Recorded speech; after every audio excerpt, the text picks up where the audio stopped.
Hi friends, welcome to cine family 2.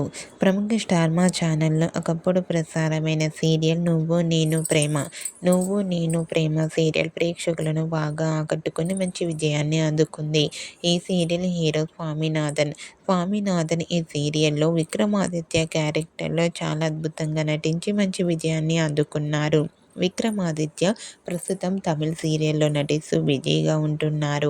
అయితే రీసెంట్గా నువ్వు నేను ప్రేమ సీరియల్ హీరో స్వామినాథన్ తన Tamil serial shooting location latest ఫొటోస్ను షేర్ చేశారు. ఆ ఫొటోస్లో స్వామినాథన్ హీరోయిన్ లక్ష్మీప్రియతో కలిసి షూటింగ్ గ్యాప్లో చాలా సరదాగా హ్యాపీగా ఎంజాయ్ చేస్తూ కనిపించారు. ఆ ఫొటోస్ చూసిన వారంతా సూపర్ అండ్ నైస్ పిక్స్ అంటూ కామెంట్ చేస్తున్నారు. మీకు కూడా Nuvvu Nenu Prema serial hero Swaminathan Tamil serial shooting location latest photos మీకు నచ్చినట్లయితే మీ అభిప్రాయాన్ని మీ కామెంట్ రూపంలో తెలియజేస్తూ లైక్ చేయండి, షేర్ చేయండి. మరిన్ని ఇంట్రెస్టింగ్ అండ్ లేటెస్ట్ అప్డేట్స్ కోసం మా సినీ ఫ్యామిలీ 2 ఛానల్ని సబ్స్క్రైబ్ చేసుకోండి.